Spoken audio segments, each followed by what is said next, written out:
हम अपने मुद्दे को मजबूत करें, ये हमारी जिम्मेदारी है। अब वही मैंने कहा ना कि चाहत तो सबकी ओपीएस के लिए करना ना पड़े। बहुत सारे लोग अब काला फीता खरीदना पड़ेगा, अब उसको कोई खरीद के दे जाता तो अच्छा रहता। अब बताइए, तो बहुत जल्दी में सूचना आई, विशुद्ध में थोड़ो जा रहे हैं आप, इराक अमेरिका के। काली पट्टी लेनी है, उसको बांधनी है, बंधवानी है, सोशल मीडिया पर उसको डालना है। अब इतना भी काम छोटा, इतना भी सरल काम हम अगर नहीं करते हैं और ओपीएस की हम सपने देखते हैं, तो हमको लगता है हम खुद अपने आप के साथ अन्याय कर रहे हैं। और ये पहली बार नहीं होने जा रहा है। लगातार जब से इस पेंशन आंदोलन को अटेवा ने शुरू किया, तब से लेकर लगातार 1 अप्रैल को हम लोग ब्लैक डे मना रहे हैं। आप जहां हैं, स्कूल हैं, कॉलेज हैं, डिस्पेंसरी हैं, अस्पताल हैं, सचिवालय हैं, विभाग हैं, घर हैं, जहां भी रहें, काली पट्टी बांध करके इसका विरोध करें। काम छोटा है, संदेश बड़ा है। अगर सब कर दें तो मैं उम्मीद करता हूं कि कल पूरा का पूरा ब्लैक ही दिखेगा। सोशल मीडिया के अपने स्टेटस पर आप लगाइए इसको, जितनी आईडी हो सब पर black black black black black black. इसलिए एनपीएस हमारे लिए काला कानून है, इसलिए ये मेरे लिए काला दिन है। बहुत सारे ज्ञानी लोग बताते हैं कि ऐसे करने से नहीं होगा, तो मैं पूछता हूं कि ऐसे करने से नहीं हो तो जैसे हो वैसे कर डालो आप ही। कोई कार्यक्रम डाला जाए तो नहीं ऐसे नहीं होगा ये, तो भैया आप भी कर डालो। हम लोगों को जो समझ में आ रहा है हम कर रहे हैं। हम जो कर सकते हैं, जन जागृति कर सकते हैं, उसको कर रहे हैं। अलग अलग तरीके से कर रहे हैं, अलग अलग माध्यमों से कर रहे हैं। उसमें एक माध्यम ये भी है।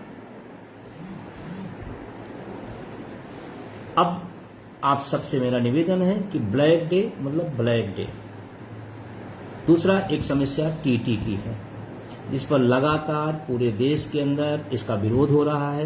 तमाम संगठन अलग अलग तरीके से अपनी अपनी लड़ाई को आगे बढ़ा रहे हैं। उत्तर प्रदेश में भी तमाम संगठनों को बातचीत करके, संवाद करके एक प्लेटफार्म पर लाया गया और वो प्लेटफार्म सामूहिक रूप से अपने काम को आगे बढ़ा रहा है। उसके भी जो प्रोग्राम जारी किए गए हैं, उसमें आप पहला जो प्रोग्राम था शिक्षक की पाती, सभी को भेजना था पोस्ट कार्ड, ईमेल के माध्यम से। आपने उसमें बहुत उत्साह दिखाया, बड़ी संख्या में, लाखों की संख्या में गया शिक्षक की पाती के नाम से। 13 अप्रैल को हर जिला मुख्यालय पर 13 अप्रैल को मशाल जुलूस है। आप सब भागीदारी निभाएं। कुछ लोग, क्योंकि अटेवा तो सभी विभागों का, सभी संगठनों का, सभी वर्गों का प्रतिनिधित्व करता है, पेंशन की लड़ाई लड़ता है, तो टीटी पर हम मशाल जुलूस में क्यों जाएं?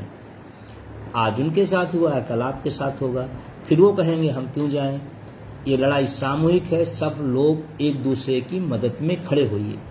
मशाल जुलूस में 13 तारीख को, चाहे वो शिक्षक हो, कर्मचारी हो, किसी विभाग का हो, आप खड़े होइए, एक दूसरे के संबल बनिए, एक दूसरे के बल बनिए।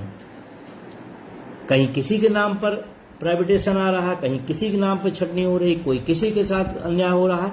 नाम बदल सकते हैं, लेकिन तरीका शोषण का सबका एक ही है। तो इसमें अपनी भागीदारी दिखाएं।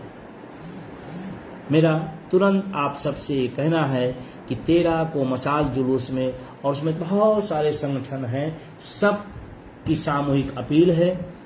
लेकिन ये ध्यान रखना, टीटी का भी विषय जीवन से जुड़ा हुआ है, नौकरी से जुड़ा हुआ है, भविष्य से जुड़ा हुआ है। तो इंतजार ना करें कि हमको इन्होंने कहा, इन्होंने नहीं कहा। मैं तो कहता हूँ जितने भी साथी हैं सब उस दिन अपने अपने जिला मुख्यालय पर मशाल आयोजन में सहयोग करें। टीटी एक गंभीर विषय है, इसमें कोई दो राय नहीं है। हाँ, ये सुखद खबर आई कि बहुत सारे साथियों ने अपने एफर्ट कर से उसको उत्तीर्ण कर लिया है। मैं उन सबको बधाई देना चाहता हूं। जो लोग नहीं कर पाए हैं, मौके आएंगे, वो अपने करते रहे, प्रक्रिया है। हम विरोध भी करेंगे लेकिन अपनी क्षमता को भी बढ़ाएंगे, इसमें कोई गुरेज नहीं है, कोई दुख की बात नहीं है। और मैं तो बधाई देता हूं हमारे साथियों पर जो लांछन लगाया जा रहा था उसको उन लोगों ने उस कारा को तोड़ा है। अब आते हैं तीसरी बात पर। तमाम समस्याएं सरकार द्वारा इस समय सरकारी कर्मचारियों के बीच में उठाई जाती है और समय समय पर समस्याएं आगे बढ़ाई जाती हैं।